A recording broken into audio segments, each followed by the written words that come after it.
Yo me voy a parar porque yo normalmente no doy mis pláticas sentado, ¿verdad? Muy buenas tardes tengan todos ustedes, sean muy amables de participar concretamente en la plática del día de hoy. Vamos a tocar uno de los temas más virulentos que tienen ahorita desde el punto de vista de carga financiera fiscal en las empresas, un tema que está ahorita muy álgido desde el punto de vista de los riesgos de trabajo. ¿Por qué? Porque el 13 de noviembre del año próximo pasado se publicó en el Diario Oficial de la Federación el nuevo Reglamento Federal de Seguridad en el Trabajo. Ese nuevo reglamento, que inició su vigencia a partir del 14 de febrero del presente año, da como resultado una prevención que se le debe de dar al trabajador en todos los aspectos, desde el punto de vista tanto la ley del trabajo, la ley del seguro social, pero sobre todo con los sistemas internos que tengan las empresas de seguridad y higiene. Y por lo tanto, la implicación desde el punto de vista fiscal para las empresas, ya sea a través de las multas que se vienen dando y que ya se están dando a través de la Secretaría de Trabajo y Previsión Social y a las delegaciones federales de trabajo a través de las oficinas de inspección y las visitas que le hacen directamente a las empresas, en donde se le está pidiendo ciertos y determinados documentos, entre ellos muchos de los que no hace caso las empresas en tenerlo, como es el contrato individual de trabajo. Es decir, como la ley del Seguro Social en su artículo 12 me indica quiénes son los sujetos de aseguramiento y me remite al artículo 20 y 21 de la Ley del Trabajo, pues en un momento dado muchas empresas pues confunden el que tener una relación de trabajo le implica no tener ciertas y determinadas obligaciones, situación totalmente adversa, ya que ahora por el simple hecho de no tener un contrato individual de trabajo es una imposición de multa, y las multas son hasta 5,000 veces el salario mínimo vigente del Distrito Federal. El no respetar la jornada, el no respetar las medidas preventivas y una serie de situaciones que da ese nuevo reglamento. Vamos a iniciar la plática pues de este colegio de la Academia Mexicana de Derecho de la Seguridad Social, en el cual afortunadamente formó parte y que nos va a permitir estar actualizándonos en muchos aspectos. Vamos a iniciar la plática del día de hoy con lo que es el riesgo de trabajo, y este riesgo de trabajo desde su enfoque de implicación administrativa. Desde ahí empiezan todos los problemas de las empresas. Desde que un solo llenado de un formatito, que nunca le hacemos caso en revisarlo, y se lo pasamos al asistente del asistente, y nunca tenemos un cotejo con un contrato individual de trabajo, que es el AFIL 02, que en este caso lo conocemos como las altas que se le da a un trabajador a través de lo que es el índice de su empresa.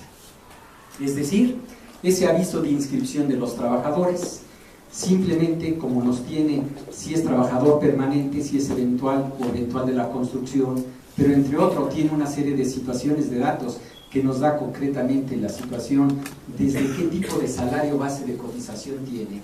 En ningún momento me está indicando que ese tipo de salario lo sepa el Seguro Social en su conformación, y qué implicación hay en un riesgo de trabajo cuando no tenemos a un trabajador con un salario real, cuando no tenemos a un trabajador dado de alta y como consecuencia viene o sufre un riesgo de trabajo en cualquiera de sus dos modalidades, que puede ser el accidente, que es inmediato, o el sitio que se puede dar, y el accidente puede ser dentro de la empresa, puede ser fuera de la empresa a través de una comisión, puede ser laborando tiempo extraordinario, o puede ser desde el punto de vista del trayecto. ¿Qué tipo de implicación le da un simple llenado de un formato que pocas veces le hacemos caso?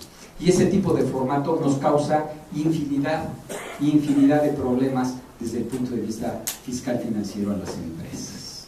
Vamos a tocar también la situación desde el punto de vista laboral, cómo implica este tipo de situación en lo laboral. La multa, pues la multa simple y llanamente son 5,000 salarios mínimos de entrada, ¿sí? Y si se le declara una incapacidad permanente total, pues en este caso ya vamos a tener ciertos problemas, y si hay el fallecimiento, pues todavía más problemas desde el punto de vista en que se daría una multa de 1,095 días del salario mínimo vigente, que se sigue tomando para efectos de multa hasta que no haya una modificación correspondiente como unidad de medida al salario mínimo, y en dado caso adicionalmente eso, los 5,000 salarios mínimos que se le aplicarían a las empresas. El aspecto fiscal, pues desde la misma determinación de las cuotas obrero-patronales, desde la misma situación en cuanto al tipo de ley que estamos aplicando, y va a haber una repercusión financiera, pero siempre la parte más débil, la parte más sustantiva desde el punto de vista quedar inerme es la clase trabajadora. Vamos a ver en el transcurso de esta tarde cómo se integra un salario, pero en un momento dado cómo afecta al trabajador una mala integración de salario. Bueno, como todo tiene un marco normativo legal, nuestra Carta Magna, que en este caso es la Constitución Política de los Estados Unidos Mexicanos, en cuyo artículo 123, apartado A, a través de 31 fracciones, nos indica todas las obligaciones que nosotros tenemos en cuanto a una relación obrero-patronal que se tuviera en los derechos de los trabajadores, pero también las obligaciones de los patrones. Dentro de ella tenemos las fracciones 14 y 15, concretamente, que me indica que el patrón es el responsable del riesgo de trabajo. Y el riesgo de trabajo tiene dos modalidades: el accidente, que es de inmediato, o la enfermedad, que es mediata. Una consecuencia, causa-efecto, y el otro trabajo-daño. Pero en un momento dado, siempre la lesión va a ser en contra del trabajador correspondiente. Pero también tenemos los tratados internacionales, que en este caso sería a través de todo aquello que se firma precisamente de protección integral, no solamente en la protección de un derecho humano, es decir, la seguridad social requiere un desarrollo permanente y actualizado que permita atender las necesidades.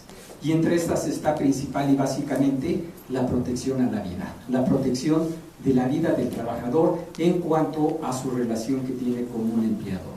Pero también tenemos lo que nos indica la Organización Mundial de la Salud o la Organización también Internacional del Trabajo. Como parte fundamental de la Constitución, pues tenemos la Ley Federal del Trabajo y este nuevo Reglamento Federal de Seguridad y Salud en el Trabajo, que dio un giro de 180 grados desde el punto de vista una implicación financiera a las empresas, porque ya le están indicando en forma obligatoria todos los condicionantes que deben de tener la misma en la prevención y protección integral del trabajador desde que inicia su actividad, desde el tipo de contratación, porque recuerden que tenemos modalidades ya en la contratación, tenemos un contrato por tiempo determinado y por tiempo indeterminado, pero también podemos contratarlo, en este caso a prueba, por capacitación, ¿sí? Y en un momento dado ese tipo de situación va a dar como resultado que se le dé una protección integral al trabajador desde el punto de vista legal. Tenemos en este caso la Ley del Seguro Social, que se rige por reglamentos. Concretamente en este caso el reglamento que más se aplica es el que es conocido como RASER, es decir, el reglamento de afiliación, clasificación de empresas, ¿sí? Que este es prácticamente el que en un momento dado nos va a dar como resultado el tipo de situación que se aplicaría en las primas de riesgo de trabajo que se van a presentar a más tardar el día 28 de febrero de este año. Es decir, esa prima que es a través de una fórmula, cómo se aplica desde el punto de vista una incapacidad temporal, una incapacidad permanente parcial, una incapacidad permanente total o incluso el fallecimiento que puede dar al trabajador. Y como consecuencia de ello, cómo queda protegida la familia, en este caso como beneficiarios desde un punto de vista de una pensión de viudez, de orfandad, de doble orfandad, de ascendientes. ¿Qué tipo de protección da en este caso este marco jurídico? Lógicamente desde el punto de vista legal. Pero también nosotros tenemos algo fundamental que en tal efecto siempre se van a aplicar tesis o jurisprudencias. Es decir, cuando se demanda vía legal el reconocimiento de un riesgo de trabajo a través de una Junta Federal de Conciliación y Arbitraje, y en este caso se lauda en favor del trabajador en el reconocimiento del accidente o la enfermedad, hay algo básico. Una de las situaciones que tiene de que no hay prescripción es el riesgo de trabajo. Es decir, si un trabajador sufrió hace 20 años una lesión y como consecuencia de esa hay una disfunción concretamente, puede demandar el otorgamiento de una pensión, lógicamente previo cumplimiento de los requisitos, pero también a través de una demanda directa al Seguro Social. Si el Seguro Social no defiende en forma adecuada o no se llama como tercero interesado a la empresa, ya tiene problemas esa empresa si todavía está vigente. Si no, el Seguro Social absorbe concretamente este tipo de situación. y se le otorgaría la pensión, en este caso, al trabajador que esté solicitando. Pero si no, se le incrementa la prima de riesgo de trabajo a través de un crédito fiscal en un capital constitutivo, y como consecuencia de eso, el incremento del punto porcentual, pues lógicamente es gravísimo en contra de las empresas. En este caso hay una experiencia que se dio, por ejemplo, cuando su servidor estuvo de apoderado legal de Volkswagen, precisamente para defender la prima de riesgo de trabajo que tenían tan alta. Un punto porcentual a ellos le equivalía a 20 millones de pesos adicionales al mes. ¿Por qué? Porque perdió un juicio multimillonario con el Seguro Social de 1.560 millones de pesos. Por una omisión que tuvo un jefe de recursos humanos, el no haber llevado en forma adecuada un control de un riesgo de trabajo de 17 días de una incapacidad temporal. Eso fue lo que le costó a Volkswagen perder un juicio multimillonario, que fue casi 10 años de litigio, precisamente por un riesgo de trabajo desde el punto de vista mal aplicado. Por lo tanto, entonces vemos un problema administrativo en cuanto a control, como le repercutió financieramente a una empresa en este aspecto. Bien, hay principios básicos de la seguridad social que nosotros debemos dar, y estos principios básicos de la seguridad social, esta ya no quiere pasar, ahí está, esto es como las suegras, dice, no funciona, solamente funciona cuando se calienta, ¿verdad? Hay algo que nosotros debemos de ver desde el punto de vista ley. La ley del Seguro Social, en su artículo 2, me habla sobre lo que es la finalidad de la seguridad social, y nos indica que la finalidad de la seguridad social es garantizar el derecho a la salud a través de la asistencia médica. Es decir, son todas esas prestaciones que en un momento dado le repercuten a la empresa en un costo, en un crédito fiscal, en un capital constitutivo, como en la asistencia médica, quirúrgica, farmacéutica, hospitalaria, aparatos de prótesis, ortopedia o rehabilitación. Luego nos indica la protección de los medios de subsistencia, y los medios de subsistencia en este caso son las incapacidades, los subsidios que se dan, los pagos finiquitos correspondientes, las asignaciones familiares, ayudas asistenciales como consecuencia del riesgo de trabajo. También nos dice la protección de la situación social, es decir, la protección de todas las prestaciones sociales que se dan, pero en la última parte de ese artículo 2 dice, así como el otorgamiento de una pensión. Y en este caso el riesgo de trabajo es la excepción. En todas las demás pensiones se requieren requisitos de semanas cotizadas o de edad. En el riesgo de trabajo es la excepción.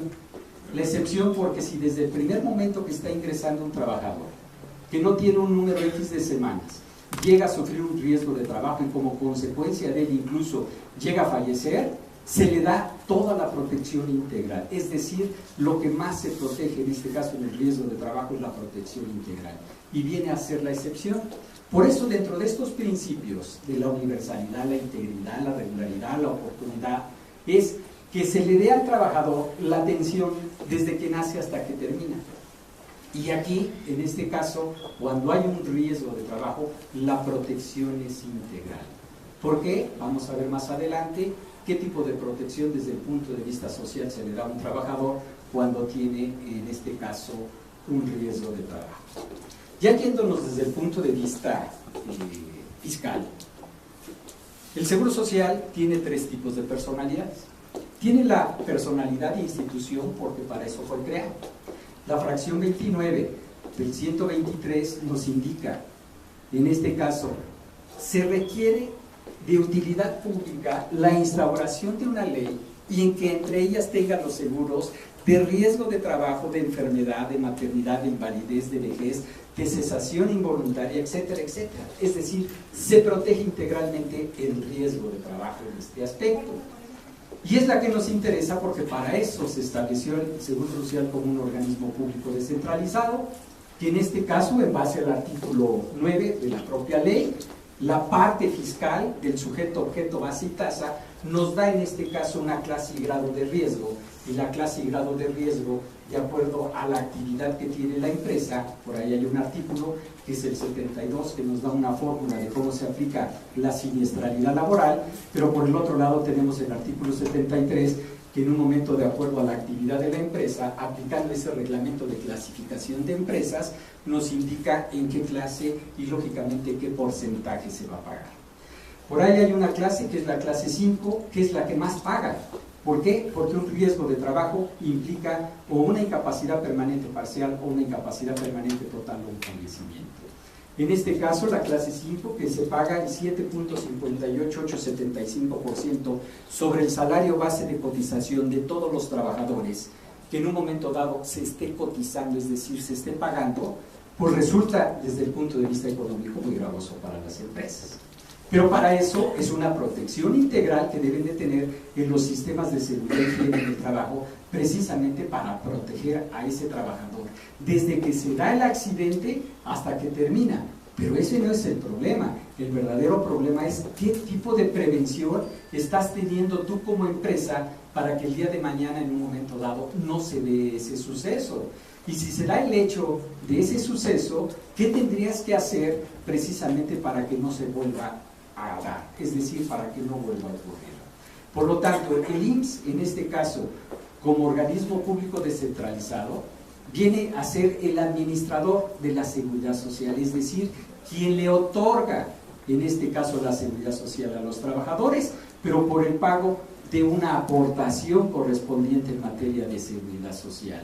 Y esa aportación, en la rama de riesgo de trabajo, la paga íntegramente, en este caso, el patrón.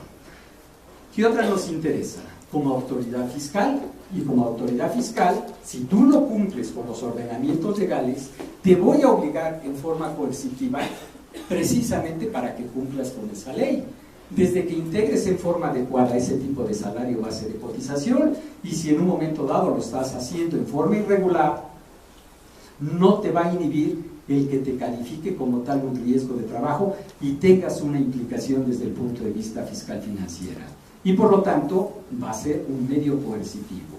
El otro no nos interesa porque como patrón tiene trabajadores a su cargo y como tal tiene un contrato colectivo de trabajo, que en este caso no nos interesa por el tipo de situación de tema que estamos tocando. Por lo tanto nos interesan dos aspectos. El aspecto social, para lo cual fue integrado el Seguro Social como institución y como organismo público descentralizado, pero como autoridad fiscal autónoma. Bien. ¿Qué tenemos en este aspecto? Bueno, ¿en qué forma repercute el que yo integre en forma inadecuada un salario? ¿En que yo dé de alta a un trabajador? ¿En que en un momento dado cumpla con los requisitos que se dan? Bueno, administrativamente, desde el punto administrativo, por la ley que se invoca. Normalmente, mis queridos contadores, muchas veces integran el salario a través de paquetería. Pero luego tienen severos problemas porque la paquetería, en este caso, te determina el salario 30.4, 15.2 o 7.6. Y es la ley que se invoca. No estamos invocando la ley del ISR. Ahí sí, correcto, está. Estamos invocando la ley del Seguro Social. ¿Y qué es la que te está indicando cómo determinas tu cuota diaria? Por ahí tienen un artículo, concretamente el 27 de la ley del Seguro Social, que nos dice cómo se integra el salario base de cotización y nos indica por los pagos hechos en efectivo por cuota diaria, es la que va a servir de base del cálculo de todas las prestaciones.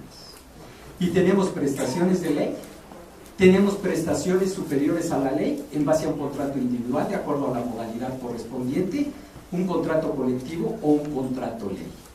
Por lo tanto, la fracción segunda del artículo 29 de la ley del Seguro Social te dice exactamente cómo debes de determinar, y dice que para determinar tu cuota diaria tú la divides entre 30, entre 15, entre 7. Esto quiere decir que si yo tengo como redacción en un contrato individual de trabajo salario nominal mensual, para efectos de la ley del Seguro Social y la ley federal del trabajo es entre 30, y ya con eso determino mi cuota diaria. Cuando yo doy de alta a un trabajador al Instituto Mexicano del Seguro Social, lo estoy dando de alta con un salario base de cotización, pero ese salario base de cotización, como comentábamos con antelación, no lo conoce el IMSS. El IMSS lo va a conocer cuando en ejercicio de sus funciones como autoridad fiscal autónoma tendría que hacer una revisión de gabinete, una visita domiciliaria o una revisión al dictamen por contador público autorizado, o bien ya incluso por denuncia directa del SAT que se está dando actualmente, en donde el SAT, a través de los comprobantes fiscales digitales, le está diciendo al Seguro Social: está mal integrado ese salario, por lo tanto aplícale la visita domiciliaria específica, y la específica es para ir con todo, por denuncia anónima, concretamente, que también se puede llegar a dar.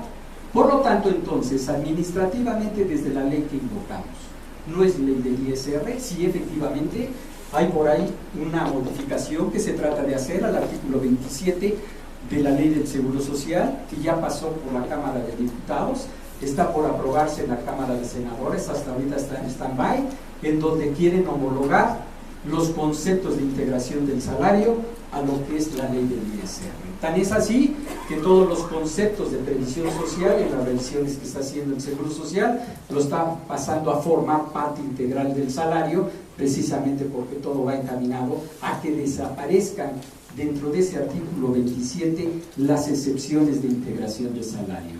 Y al desaparecer esas excepciones, por lógica, todo va a integrar, porque lo que está indicando es que se le debe de dar la protección al trabajador en forma integral para que esté devengando su salario, pero conforme a ley. ¿Por qué? Porque una pensión el día de mañana se le va a pagar dependiendo del tipo de salario que esté registrado ante el Instituto Mexicano del Seguro Social. ¿Qué otro tipo de situación nosotros tenemos? El mal llenado de un contrato individual de trabajo. Y eso ustedes se lo contestan. La mayor parte de los que están aquí son contadores. ¿Cuántas veces tenemos en este caso a una persona que está metiendo esos datos del ITSE a través de la FIL 02 y que tenga a su lado el contrato individual de trabajo? Y les juro que me van a contestar que no. Y serían poquísimos los que estarían haciendo. Ese divorcio que hay entre el contador y el departamento legal es tradicional en las empresas. ¿Ok? Cuando llega un requerimiento del Seguro Social, ¿qué es lo que decimos? Pásaselo al abogado. Sí, espérate.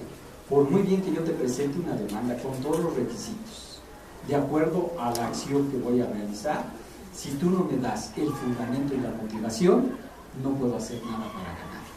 Y en un momento dado, ¿quién sabe o quién debe de conocer cómo integramos un salario? Son ustedes, los contadores. Y ahora, la pregunta concreta es, a veces hacemos ese cotejo de realmente cómo está la redacción de un contrato, luego ni siquiera los conocemos. O entramos y había un contrato que tenía 10 o 15 años y nunca hemos tenido un adendo para modificar algún tipo de cláusula. Pero lo que es más grave, muchas de las ocasiones ni siquiera cotejamos ese contrato individual si adicionalmente a él hay un contrato colectivo de trabajo. Porque podemos tener prestaciones adicionales que están en los contratos colectivos de trabajo y que muchas veces no se la insertamos en la determinación del salario base de cotización. Por lo tanto, entonces, la repercusión administrativa pues se va desde el punto de vista contratación, pero además, de acuerdo a la reforma laboral, acuérdense que por ahí tienen ustedes su artículo 25 y el 35 y 39 ABC y D, en un momento dado que se modificó, se adicionó concretamente en el tipo de contratación.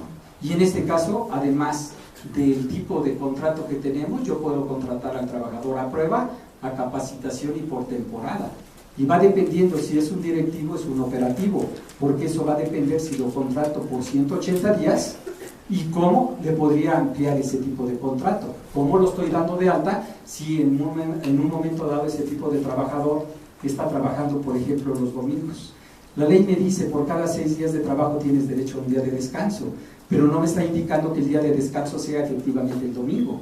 Cuando por condiciones de la empresa tenga que elaborar domingo, lógicamente tendría que integrar un concepto que es la prima dominical. Y por lo tanto, si yo le estoy integrando en forma irregular ese tipo de salario, no le estoy otorgando esa prestación y como consecuencia estoy dando un salario inferior que me va a dar consecuencias, lógicamente, en una revisión que me haga la autoridad fiscal.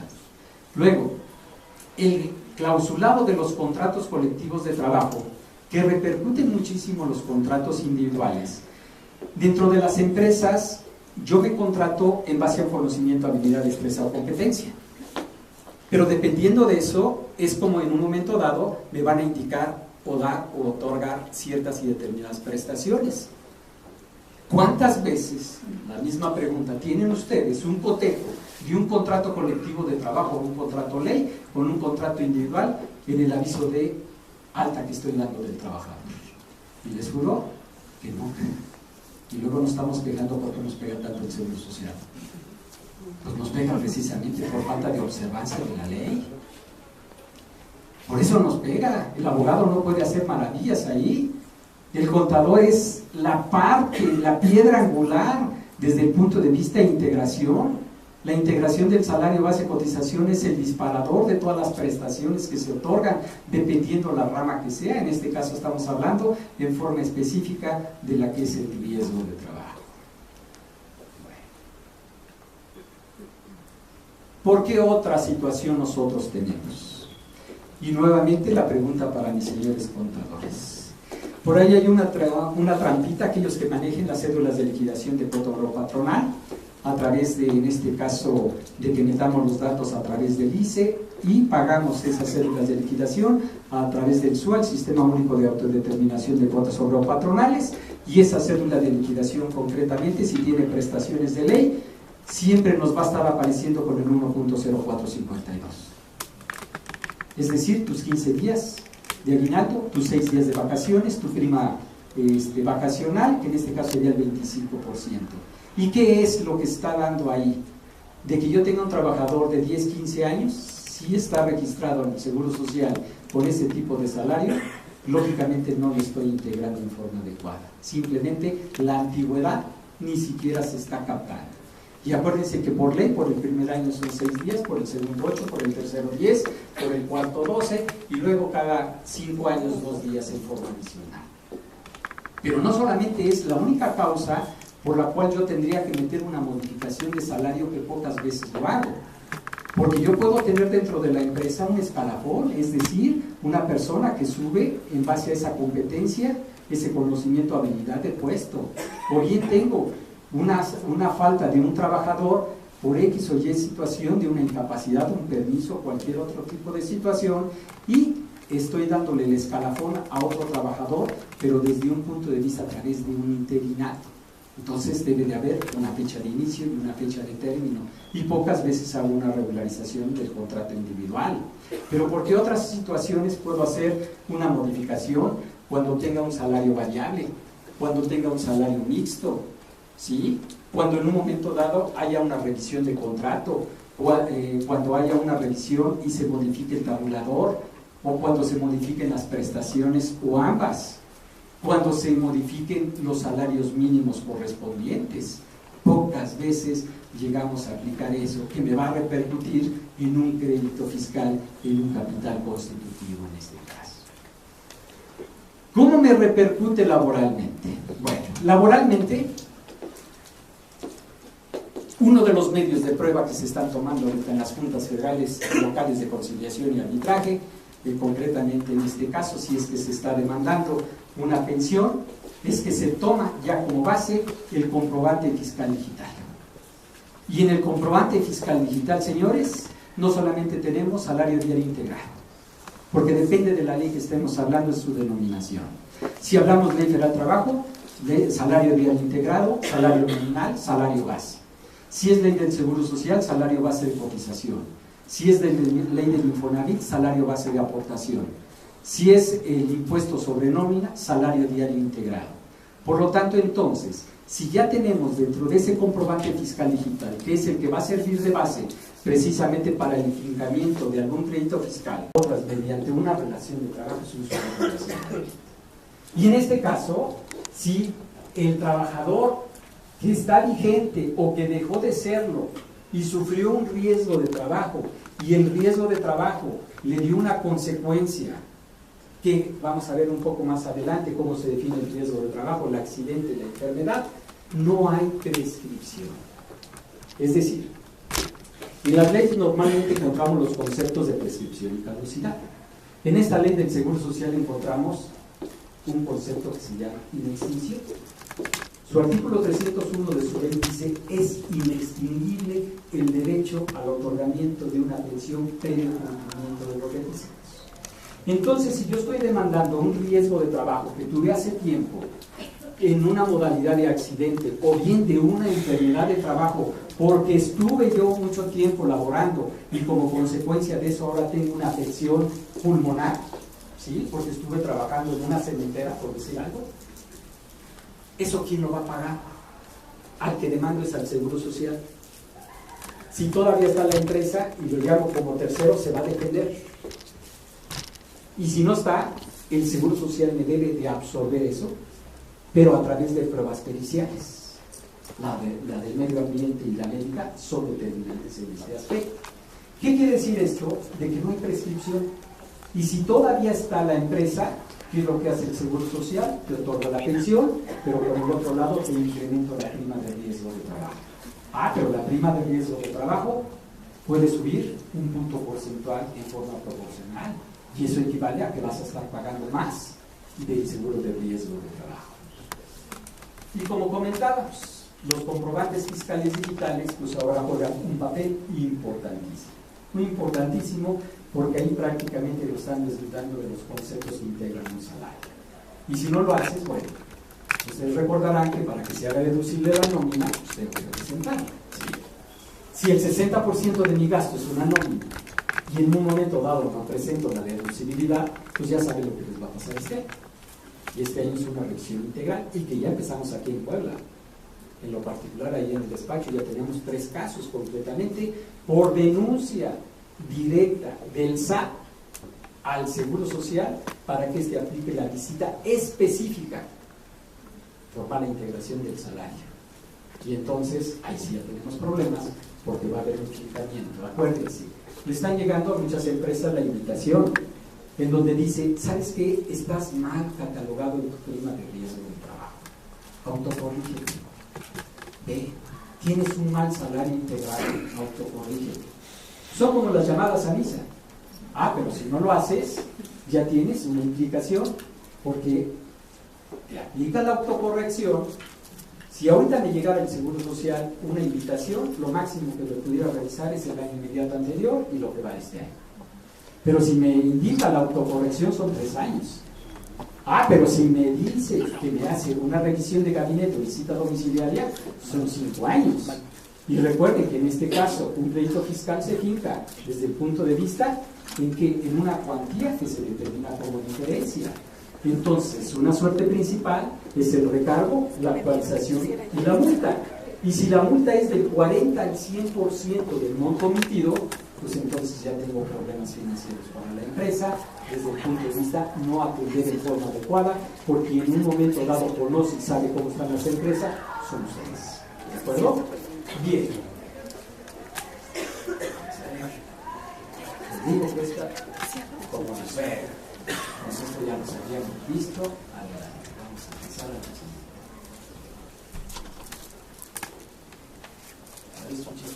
Ahí está. Desde el punto de vista fiscal, ¿cómo me afecta el riesgo de trabajo? Bueno, me va a afectar primero por la incorrecta determinación del salario base de cotización, el pago de las cuotas patronales, y acuérdense que esas las tengo que pagar en el rubro de riesgos de trabajo dentro de lo que es el mes vencido a más tardar el día 17 de cada mes. Es decir, cada 17 de cada mes estoy pagando la prima de riesgo de trabajo que va de acuerdo a la actividad, la clase y grado de riesgo que tendríamos dentro de las empresas.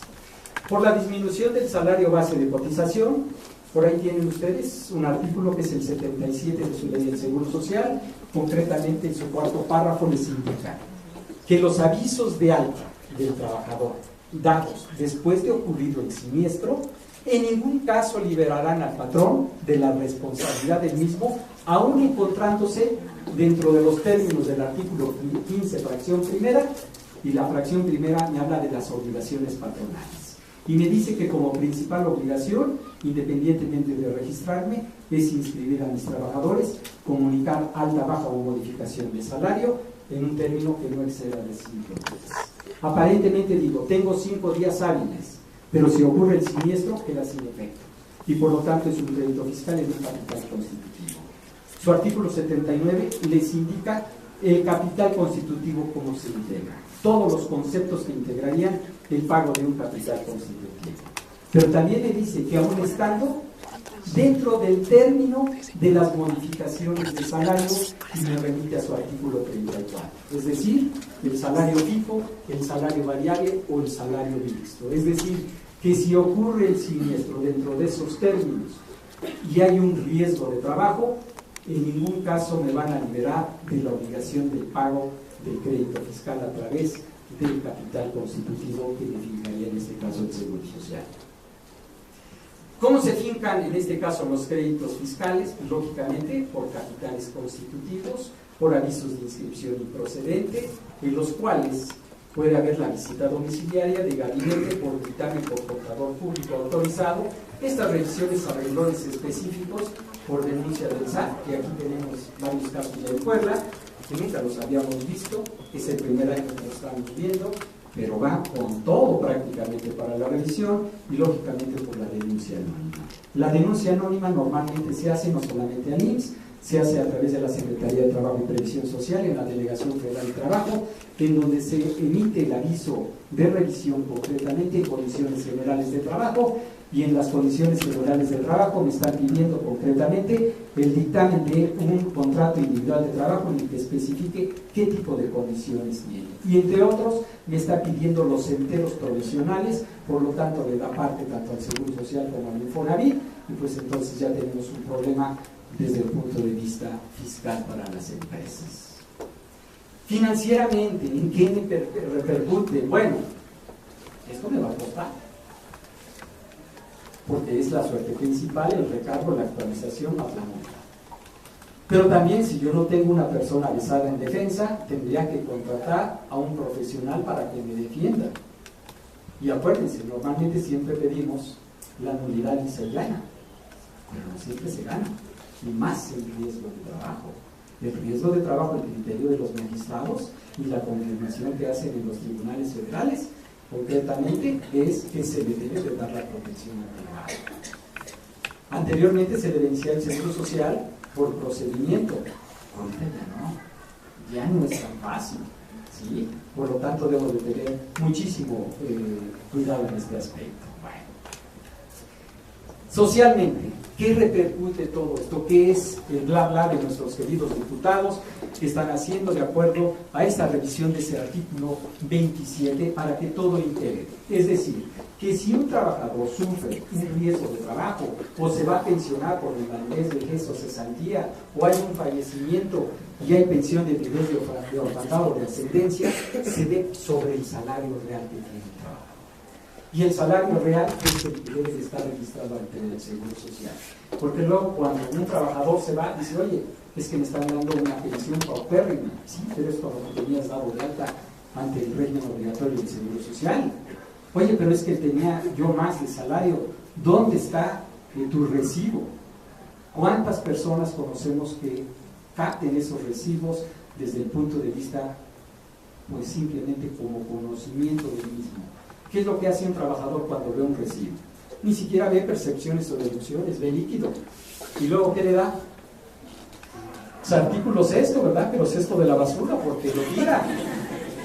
Afortunadamente ahorita ya hay un comprobante fiscal digital, que es el que toma como base ya precisamente para determinar el salario real, porque ahí me está indicando los otros conceptos que integran el salario, y esto es lo que va a tomar como parte fundamental la Junta Federal de Conciliación y Arbitraje. Por lo tanto, entonces, la carga de la prueba que en un momento dado se podría defender desde un punto de vista legal, pues lógicamente ya no lo vamos a tener que hacer, porque con el simple hecho de que se le diga a Hacienda, exhíbeme desde el punto de vista legal. Acuérdense que los datos, documentos e informes del patrón y del trabajador son estrictamente confidenciales y que solamente se darán a conocer siempre y cuando fueren parte de un juicio. Bueno, pues ahí está, por lo tanto tienes que exhibir. Y es la base que se toma o que se está tomando ya para calcular una pensión correspondiente. Porque luego le decíamos, no es que le gané al Seguro Social, no chato, le ganaste una pensión que la paga riendo. ¿Cuál es el salario real del trabajador? Y el salario real no era un salario mínimo, eran 4, 5, 6, o dependiendo del tipo de contratación que tuviera. Por lo tanto, el aspecto social se está cuidando muchísimo en este aspecto. ¿Qué otra repercusión tiene? Bien, cuando hay un riesgo de trabajo se da una incapacidad temporal. La incapacidad temporal, ahí tienen un artículo que es el 58, fracción primera, que me dice que se va a dar el 100% del salario registrado ante el IMSS, pero por un tiempo que no exceda de 52 semanas, es decir, 364 días. En ese inter puede haber una incapacidad permanente parcial o puede haber una incapacidad permanente total. Si hay, o puede haber incluso el fallecimiento. Si hay una incapacidad permanente parcial y si es una evaluación hasta el 25%, se le da una exhibición por parte del Seguro Social en una indemnización. Pero si es de mayor del 25 y menor del 50, es decir, del 26 al 49, es opcional para el trabajador escoger la indemnización o la pensión. Siempre hay que sugerir que se dé la pensión. Más vale una gotita que es de por vida y un chorrito que se le va a acabar. Y además todas las pensiones se actualizan en el mes de febrero de cada año de acuerdo a la inflación del año inmediato anterior. Pero si hay una incapacidad permanente total, entonces la base es el 70%. Esto quiere decir que si yo estaba ganando 100 pesos, la base de todo el cálculo van a ser 70 pesos. Yo ya llevo un detrimento dentro de lo que es mi ingreso de un 30%. Pero además, mientras esté yo incapacitado, no tengo premios de asistencia, premios de puntualidad, no tengo en este caso bonos de productividad, me quitan ciertos y determinados conceptos. Por lo tanto, la liquidez del trabajador ya va lesionada desde el punto de vista social financiero, porque baja completamente en un dictamen la percepción que va a tener. Y es lo que los diputados tratan de proteger en este aspecto a través de esa iniciativa que ya fue aprobada por ellos y que está ahorita en esta en lo que es la Cámara de Senadores, para que todos los conceptos de previsión social se homologuen y se excluyan esas condicionantes que tiene ese artículo 27. ¿Cuáles son esas condicionantes? Dice, pudieran integrar el salario si se dan los siguientes supuestos. Por ahí nos da la fracción segunda, el ahorro. ¿El ahorro integra el salario? No lo integra. Lo integraría siempre y cuando se dé, en este caso, un excedente de la aportación que esté dando el patrón. Es decir, si yo como patrón doy 100 pesos y el trabajador 50, lo que integrarían sería 50 pesos. Si yo como patrón doy 100 pesos y el trabajador 100, no integraría. Si yo como patrón doy 100 pesos y el trabajador 0, integraría los 100. Si yo como patrón doy 50 y el trabajador 100, no integraría. El supuesto sería el que se dé un excedente. ¿Qué otro? Fracción sexta de ese mismo numeral. Dice, la despensa integra el salario, no integra el salario. Y solamente integraría siempre y cuando haya un excedente del 40% del salario mínimo vigente del Distrito Federal. Tendría yo que multiplicar 70.10 por el 40%, ver la cantidad si se la estoy dando semanal, quincenal o mensual, y si hay un excedente, eso integraría el salario. Fracción séptima, premios de asistencia y puntualidad. ¿Integran el salario? No lo integran. Integrarían solamente, en este caso, si hay un excedente, pero del 10% del salario base de cotización. Es decir, mi cuota diaria más todas las prestaciones, una vez que haga la suma, saco el 10% y si hubiera un excedente, eso integraría el salario. Fracción, en este caso, novena. Tiempo extraordinario. ¿Integra el salario? No integra. Solamente integraría si hay un excedente a los términos legales permitidos por ley. ¿Cuáles son los términos legales permitidos por ley? Bueno, pues en este caso nos tendríamos que referir al artículo 65 al 68 de la Ley del Trabajo, y que nos dice el 66. Podrá prolongarse la jornada de trabajo sin exceder ni de 3 horas ni de 3 veces. De acuerdo a las jurisprudencias o a las tesis aisladas que han salido en materia de lo que es tiempo extraordinario, tengo lo que es un límite y una periodicidad. Límite 3 horas, periodicidad 3 veces. Todo aquello que en un momento dado exceda, integraría el salario. Pero hay un supuesto, que si se da permanente, sistemático y continuo, integra el salario desde el primer momento. Y normalmente muchas empresas, ¿qué es lo que hacen?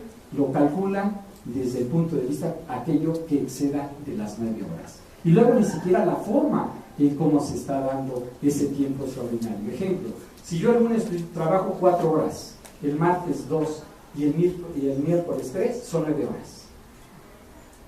Dice, no las integro. No, si vas a integrar una del primer día y al doble, porque estás excediendo el límite. Pero al revés, yo trabajo 3 horas el lunes, 2 horas el martes y 4 horas, en este caso, el miércoles. ¿Cuántas horas estoy rebasando ahí? También una. ¿Y qué nos dice el artículo 68 de la Ley del Trabajo? Que cuando excedes de la 9ª hora, en este caso pagarías al límite. Entonces, hasta la forma de aplicar. Para eso les sugiero que vean, hay una contradicción de tesis que salió el año 2013 concretamente, que nos indica cómo se integra en forma real el tiempo extraordinario cuando se integra. Bueno, vamos a ver, bueno, socialmente, bueno, pues que incluso hay hasta desintegración familiar desde el punto de vista gastos, es decir, el amor nos entra muchas veces por la boca, pero cuando nos falta en el bolsillo, pues lógicamente es cuando vamos a tener problemas. Cuando tenemos un trabajador con un riesgo de trabajo, pues ya desde la intromisión que tiene en el propio hogar, ¿verdad? Porque ahí va a estar todo el día y la señora pues en un momento dado va a decir, pues vete, pero si no se puede mover, pero también no tiene dinero, pues vienen los problemas y viene lo que conocemos como desintegración familiar. ¿Sí? Okay. Bueno, esto ya lo comentamos, las fracciones 14 y 15, nos iríamos aquí. Querido Chuchito, que está con los. ¿Cómo la suegra? Bueno, no funciona.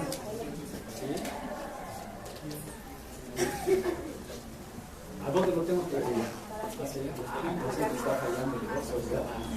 Pues yo le estoy así, pues jugando, es como si le estoy dando la espalda, ¿verdad? Vamos a ver, nos vamos a brincar tantito esto. ¿Sí? Nos vamos a brincar. Esto se los dejo ahí, para que se los entreguen a aquellos que están sacando fotos mientras gasten. Ahí se los voy a dar desde el punto de vista, esto es como parte de la academia, que se les deja como fuente de consulta, nada más, mucho ojo, ¿verdad? Derechos de autor, ¿verdad? Yo he visto que dan 2, 3 exposiciones que por ahí le ponen el nombre correspondiente abajo, al menos que indican de dónde lo sacan. Bueno, ¿cuál es el financiamiento en este caso del riesgo de trabajo? El financiamiento es un concepto que se denomina como tal, riesgo de trabajo. Lo paga íntegramente el patrón. ¿Por qué? Porque constitucionalmente es el responsable. ¿Cuánto paga? Va a pagar dependiendo la actividad que realice la empresa. Por lo tanto, siempre debemos nosotros de ver lo que es el reglamento de clasificación de empresas para cotejar un documento que actualmente no está llegando a muchas empresas, la invitación de autocorregirse en lo que es prima de riesgo de trabajo. ¿Por qué? Porque quizás de acuerdo a la actividad me di de alta con una clase 1-2 y de acuerdo a la actividad real estoy en clase 4-5, ¿sí?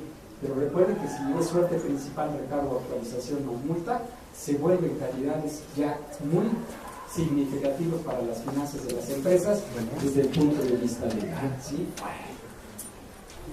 Esto es el otro, lo pintamos esto, eso se los dejo ahí, ok, esto es lo que tiene, ok, esto es lo que interesa. ¿Qué repercusión tengo como empresa cuando hago un mal cálculo en una prima o cuando no doy de alta a un trabajador en un riesgo de trabajo o cuando lo hago con un salario inferior? Bueno, voy a tener una revisión. Por ahí tienen ustedes las fracciones cuarta y quinta de su artículo 15, que me indica la fracción cuarta que yo le debo de entregar al Seguro Social todos los datos, documentos o informes que tenga para que éste determine la existencia, naturaleza y cualquiera de las obligaciones. Pero la fracción quinta dice que yo le debo de permitir las inspecciones y las visitas domiciliarias. Por lo tanto, el Seguro Social, como autoridad fiscal autónoma, me puede tocar la puerta de la empresa y me puede hacer una revisión, que puede ser de gabinete, una visita domiciliaria, que puede ser por un dictamen de contador público autorizado, que fue una de las modificaciones que se dio, también que puede ser por denuncia anónima o ahora ya a través de denuncia expresa por el SAT. Estos son los documentos que me van a pedir el riesgo de trabajo. Se los dejo porque son varios. Si en un momento dado yo me voy a mi empresa, más vale que me ocupe y después me preocupe. Ahorita que me ocupe para ver si tengo simplemente ese tipo de documentación. Porque normalmente un riesgo de trabajo, yo me acuerdo mucho de un libro que por ahí leí en el año 2007 lo tuve visto, que nos hablaba, el autor es el doctor Jacinto, que nos hablaba de las reformas silenciosas a la ley del trabajo. Y muchas de las reformas silenciosas, principalmente, es lo que conocemos actualmente como las outsourcing. Y dentro de esas outsourcing, que tal parece que se tiene que modificar ahorita muchísimo desde el punto de vista laboral, esa ley, porque realmente les dieron carta blanca a los empleadores para que te liquiden las prestaciones y a través de una outsourcing te manejen. Sí. ¿Ok? Abusados. En la documentación que me haga, si llegan a encontrar que hay desviaciones desde el punto de vista de integración del salario base de cotización en riesgo de trabajo, es denuncia penal, defraudación fiscal. Y a eso va la autoridad fiscal, directamente sobre ese tipo de aspectos. Por lo tanto, me tendré yo que ocupar en ver si efectivamente este tipo de datos o documentos yo los tendría desde el punto de vista empresa. ¿Qué otro tipo de seguridad? La suelda, no sé.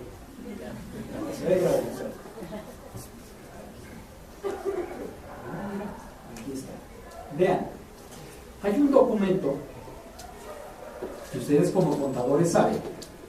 Cuando me llega una revisión, ¿qué documentos esenciales debo de tener? El alta del trabajador, el contrato individual, las cédulas de liquidación, las nóminas o listas de raya, debo de tener los estados financieros, debo tener el registro de asistencia y puntualidad, pero algo que me pide son las balanzas de comprobación. Sí, pero al último nivel. Y en la balanza de comprobación, señores, me desnudan como empresa. Y ahorita con el comprobante fiscal digital, lo que busca en este caso la Secretaría de Hacienda es que se dé lo que ustedes conocen como simetría fiscal. Por lo tanto, este tipo de documentación o la revisión integral de una balanza de comprobación, mucho ojo, porque ahora ustedes como contadores, la mayor parte, son responsables solidarios. Y es por acción o por omisión. Y la cárcel no solamente es del empleador o el que lo está contratando, son directamente a través de ustedes. Ya se volvieron solidariamente responsables en este aspecto. Bueno, ok. Vamos a seguirle. La base constitucional. Esto se los dejo de lo que tienen. Vamos a lo que son definiciones. Ustedes tienen por ahí su artículo 41, 42, 43 de su ley del Seguro Social, que nos define qué es el riesgo de trabajo. Son los accidentes. ¿Qué es riesgo de trabajo? Los accidentes o enfermedades que tiene el trabajador. ¿Sí? Por lo tanto, ahí nos da las dos modalidades. El accidente, que se denomina causa-efecto, o la enfermedad, que es trabajo-daño. Su artículo 42 nos define qué es el riesgo de trabajo.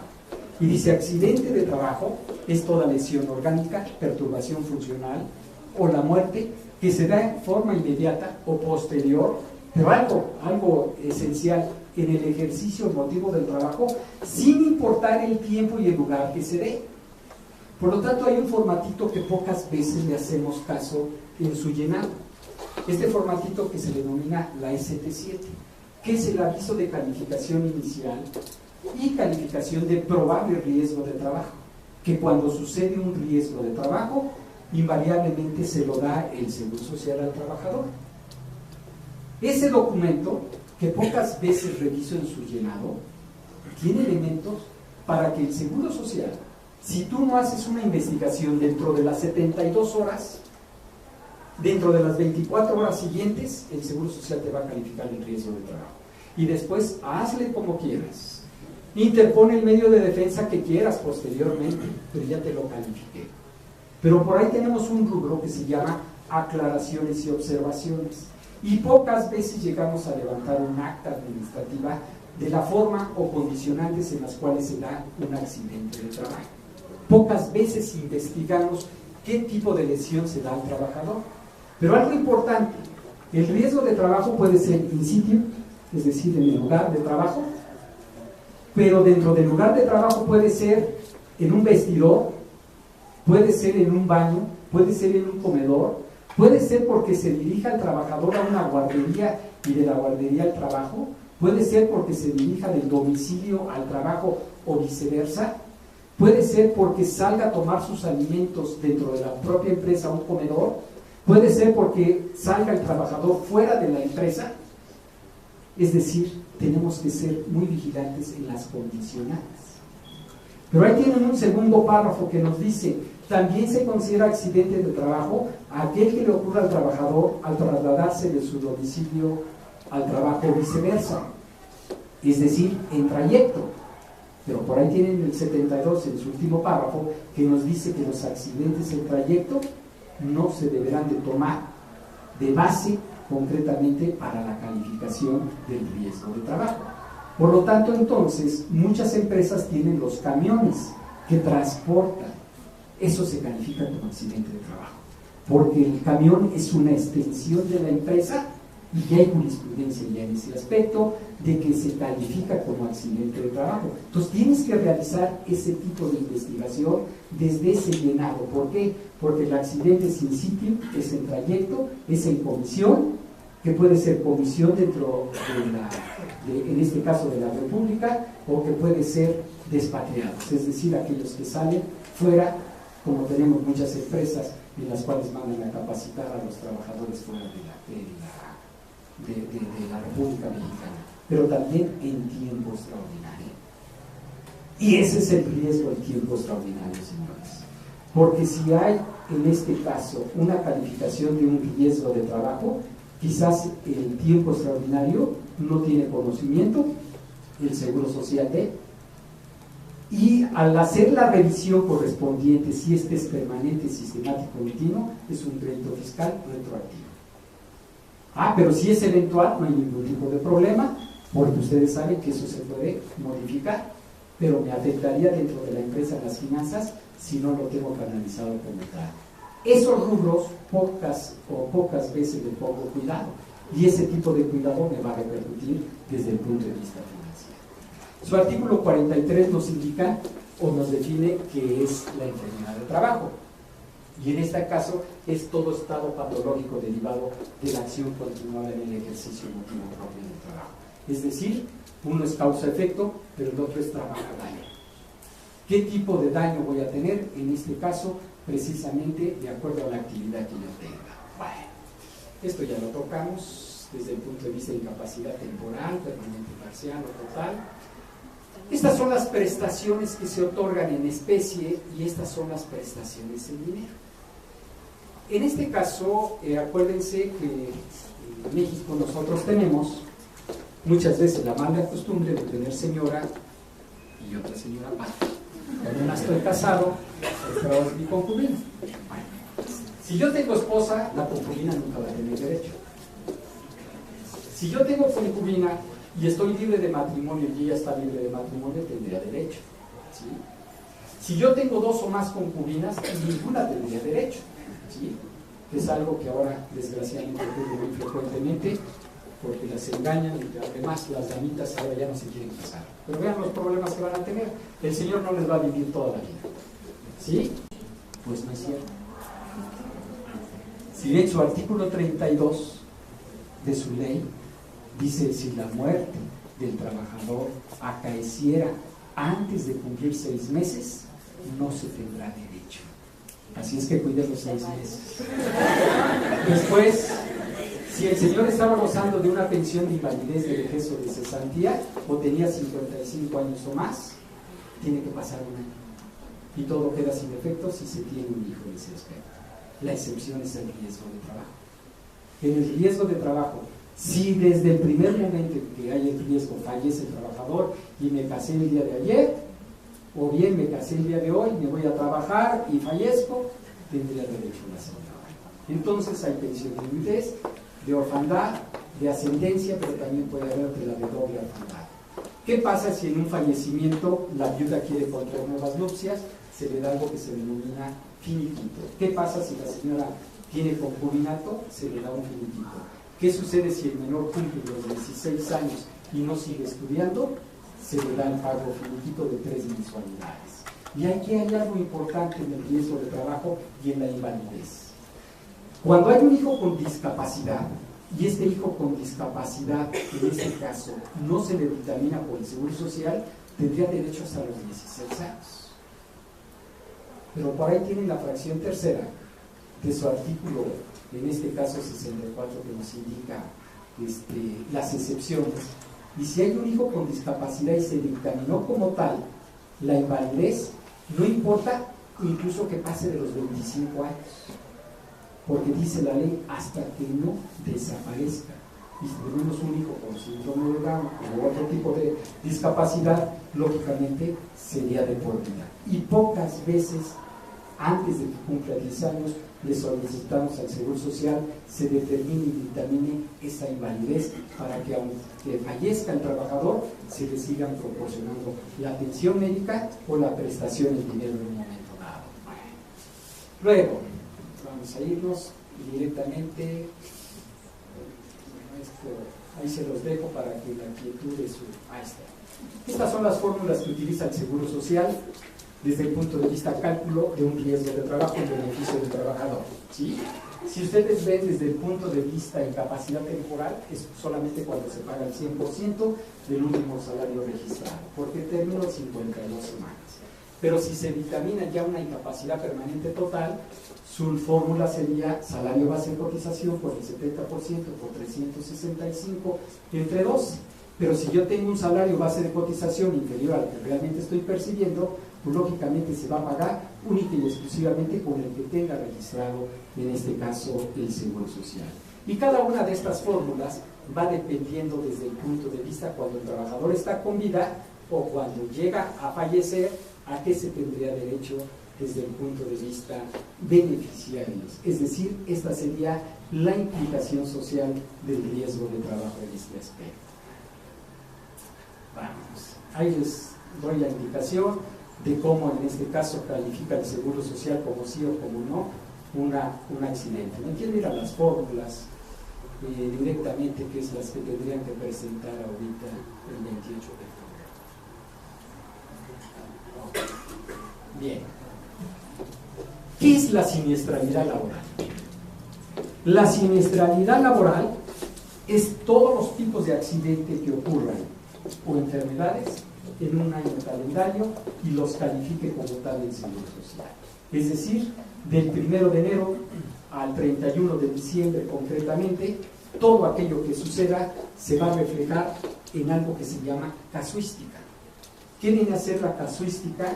Es decir, las incapacidades temporales, permanentes parciales, permanentes totales, o la defunción que en un momento dado se pudiera llegar a dar. ¿Qué sucede en este aspecto? Lo que sucede concretamente dentro de este aspecto es que nosotros tendríamos que ver que se califique como tal. Hay una fórmula que ustedes ya se la saben. Vamos a ver, te digo que no es un...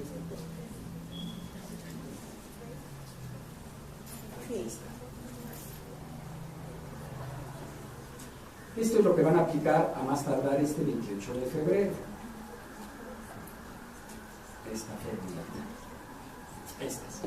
Si ustedes ven la fórmula que nos da el artículo 72, nos dice prima es igual a un corchetito, un paréntesis, luego tiene una sigla que es una S sobre 365, el paréntesis, luego esto más B, por I más D, se cierra el paréntesis, el corchete, por F sobre N, más N, en donde proporcionalmente puedo subir o bajar, proporcional un punto. ¿Qué quiere decir esas siglas que están ahí? En este caso, esas siglas me indican las incapacidades temporales, permanentes, parciales, totales. La sigla S es una variable. Esa variable dice total de días subsidiados que se dé por parte del Seguro Social. ¿A quién? A los trabajadores. Ese total de días subsidiados, ¿cómo se toma? Ningún riesgo de trabajo me inicia el 2 de enero y termina el 31 de diciembre para que se den las 52 semanas. ¿Qué pasa con ese tipo de riesgo de trabajo en lo cual no hay un alta, la famosa SP2? Es decir, me reincorporan al trabajador o le dictaminan una incapacidad permanente, parcial o total. El Seguro Social, a través de la CLEM 23A, me la califica como tal porque pocas veces llego a aplicar un reglamento. Y el reglamento tengo 3 fórmulas adicionales: el índice de frecuencia, el índice de siniestralidad y el índice de gravedad. La siniestralidad es la que le interesa al Seguro Social porque con esa me cobra una prima de riesgo. El índice de frecuencia es la probabilidad de que suceda un siniestro en un día normal, dependiendo la actividad que tenga la empresa. La gravedad es las incapacidades permanentes, parciales o totales o las defunciones. Y si ustedes ven dentro de la fórmula integral, no tenemos ni la n minúscula ni 300. Y la n minúscula quiere decir número de riesgos de trabajo terminados. Y un riesgo de trabajo terminado es porque me reincorporan al trabajador a través de la ST2 a laborar nuevamente, me lo reincorporan, o porque dictaminen una incapacidad permanente parcial o total, una ST3. Y esas pocas veces llego a revisarlas. Cuando llego con el Seguro Social y no coincide mi nueva prima, lo único que me hace es que la prima empieza a correr a partir del 1 de marzo, que sería del 2015, a 28 de febrero del 2016. Me lo regulariza y ya me aplica la nueva prima. Tengo medios de defensa, sí, pero pocas veces los gano porque nunca reviso esa siniestralidad laboral. En este caso, la S quiere decir total de días subsidiados a causa de incapacidad temporal. 365 son los que debe de estar en operación la empresa, es decir, del 1 de enero al 31 de diciembre. Si yo aperturé una empresa el 5 de enero, me califica el Seguro Social en una prima de la clase media de acuerdo a la actividad. Tenga o no tenga yo accidentes, para el siguiente año voy a seguir pagándola. Es decir, la operación debe de ser los 365 días. La B, que es 28 años, en los cuales es lo que yo estoy expuesto, sujeto a un siniestro de un riesgo de trabajo, ya sea en un accidente o sea en una enfermedad. La I, que viene a ser la suma de porcentajes de incapacidades permanentes, parciales o totales, divididas entre 100. ¿Qué porcentaje se le dio a cada uno de los trabajadores que para tal efecto dictaminó una incapacidad permanente parcial del Seguro Social?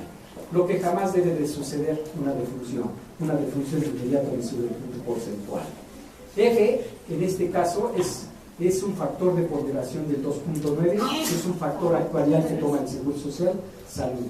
La N mayúscula es el número de trabajadores promedios puestos a riesgo de trabajo. Es decir, en una empresa no todos tienen el mismo riesgo de trabajo. No es el mismo riesgo de trabajo de una asistente administrativa que de un trabajador que sea electricista o un chofer. No puede haber dentro de la misma empresa varias clases, que es algo que juegan mucho aquellos que tienen industria de la construcción. Industria de la construcción dice, no, espérate, no tienes por qué meterme a todos los trabajadores administrativos. Bueno, pues hay algo que se llama registros patronales. En este caso son alfanuméricos, porque una es la actividad administrativa y la otra es la actividad operativa. Entonces el Seguro Social en este caso está tomando ambas. Mucho cuidado, eso es defendible desde el punto de vista legal, ¿sí? Nada más que hay algo, debe ser la misma razón social y el mismo domicilio fiscal. ¿Qué sucede entonces en este aspecto? Que si ustedes observan dentro de la fórmula integral, para nada tenemos ni la N minúscula ni 300. 300 es el número de días laborables en un año que pudiéramos llegar a tener, y dentro de este punto de vista días laborables tampoco los tenemos en la fórmula. ¿Qué es lo que nos dice el Seguro Social? No te preocupes, dentro de lo que es el SUA, tú tienes para catalogar todos los siniestros de riesgos de trabajo, nada más llenan el ACLEM 23 y yo te indico cuál va a ser tu clase y grado de riesgo, si incrementaste o decrementaste esa prima de riesgo de trabajo y cuál es la repercusión. Y luego la repercusión es que me suben y no tengo ni siquiera la forma de demostrar el medio de defensa, por lo que no me calificó como tal, precisamente por un desaseo que muchas veces tengo dentro de las empresas, ¿sí? Nos vamos a ir aquí directamente a lo que es estos porcentajes. Si ustedes observan dentro de esta laminita, tenemos estos formatos, que en este caso es la ST7, que es el aviso de calificación de probable riesgo de trabajo, ¿sí? La ST8, que son las recaídas, la ST9, que es el aviso de calificación y probable enfermedad de trabajo. Como resultado, o me reincorporan al trabajador a través de la ST2 o a través de la ST3, le dan un dictamen de una incapacidad permanente parcial o total. Aquí hay muchos que manejan empresas. La pregunta es, ¿revisan esas ST2? ¿Revisan esas ST3? Si lo hacen, qué bueno. Y si no lo hacen, pues ¿para qué se quejan de que les sube la prima de riesgo de trabajo en Seguro Social? Si ni siquiera tenemos un aseo administrativo en simple documento. Vean los documentos esenciales que me pide, y dentro de esto es el llenado de formatos. Y pocas veces se llena un formato desde el punto de vista legal. ¿De acuerdo? ¿Qué medio de defensa tendría yo? Ahí les pongo unos ejemplos. ¿Qué medio de defensa tendría yo desde el punto de vista legal? Bueno, desde el punto de vista legal, yo tengo algo que se llama acta de desacuerdo. Es acta de desacuerdo porque el Seguro Social tiene la facultad, en este caso, de que me puede rectificar, ratificar o modificar la prima de riesgo de trabajo. Nada más que mucho ojo. Este artículo, en este caso, que está fundamentado en su 33, el Seguro Social tiene 90 días para contestar. Y si no lo contesta, se entiende que está contestando en sentido afirmativo. De todas formas, pierde. ¿Qué sucede entonces en este aspecto? Que si vemos que en 15 días hábiles no me contesta, metan en medio la impugnación, que puede ser un recurso de inconformidad o que puede ser un juicio de nulidad, dependiendo del tipo de documentación que ampare la empresa. Como respaldo es como iría yo por una acción o por otra. Yo lo que más siempre recomiendo es irme por el juicio de nulidad, porque en este caso tengo mayor tiempo para reunir todas las pruebas correspondientes, para que la demanda, la ampliación de la demanda o las pruebas, en este caso lo que solicito es la nulidad lisa y llana en ese aspecto. ¿Qué sucede si en este caso no me voy al acta de desacuerdo? Me voy por otro medio. Bueno, pues tengo el recurso de inconformidad. A partir del día siguiente de la notificación del cambio de prima, yo tengo, ¿cuál es la notificación? Cuando dentro de tu cédula de liquidación el INSS te está emitiendo lo que ustedes conocen como la EMA. ¿Sí? ¿Por qué? Porque hay una gran falla dentro del Seguro Social que pocas veces la llegamos a aplicar legalmente. Hay un artículo que es el 50 en donde me indica que el INSS me debe de notificar el riesgo de trabajo y la calificación, y normalmente lo que hace es que al final me modifica la prima de riesgo de trabajo. Por lo tanto, al haber un incumplimiento de eso, tengo muchas probabilidades de ganar. Ahora, que no me voy, en este caso, por el juicio, por el recurso de inconformidad, pues me voy al juicio de nulidad, y en este caso siempre voy a buscar lo que es la nulidad lisa y llana concretamente que tenemos. ¿De acuerdo?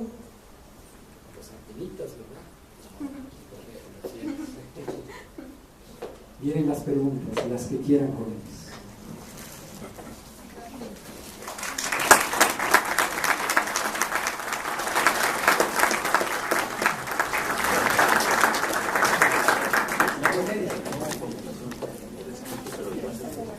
Sí, adelante, no hay problema. A ver, pero no todos juntos, uno por uno. Directa la pueden hacer sin miedo. Estamos en una universidad, es la universidad del pensamiento. A ver, adelante. ¿Qué pasa cuando tenemos negocios y aquí es la relación familiar? Queremos cumplir con seguridad social. Sin embargo, Seguro Social se niega a que nosotros llevemos a cabo Bien. Tienen por ahí un artículo que es el 13. El 13, ¿quiénes son los sujetos de aseguramiento mediante convenio? La fracción sexta, concretamente, pero es usted patrón, ¿sí? Ahí te dice que el patrón también puede darse de alta si tiene trabajadores a su cargo. Lo que hay que demostrar en este caso, al Seguro Social no tiene por qué oponerse, porque puede ser familiar, pero tengo trabajadores a mi cargo.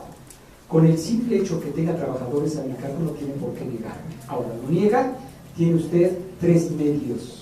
Tiene la queja administrativa directamente, tiene su queja y denuncia ante su órgano de control y a través de un departamento que se denomina de orientación y quejas. Ahí lo puede hacer, y en este caso se hace el requerimiento de investigación porque no tienen por qué negarlo si tiene trabajadores a su cargo. Si son todos familiares, entonces es otro supuesto. sería industria familiar, que sería su fracción primera del 13 y que en este caso tiene otro tipo de tratamiento. ¿De acuerdo? Adelante. Buenas tardes, maestro. Bueno, yo pertenezco a la licenciatura en Consultoría Jurídica de la Facultad de Derecho. Mi pregunta concreta es, ¿cuáles serían los requisitos para ejercitar la acción en materia laboral? Los requisitos, bueno, recuerda que la litis, cuando tú presentas una demanda concretamente, tú debes de hacer una fundamentación de lo que desde el punto de vista legal vas a hacer. ¿Qué es lo que vas a solicitar? ¿Qué tipo de acción? ¿Vas a solicitar una pensión de accidente de trabajo? ¿Vas a solicitar una pensión por enfermedad de trabajo?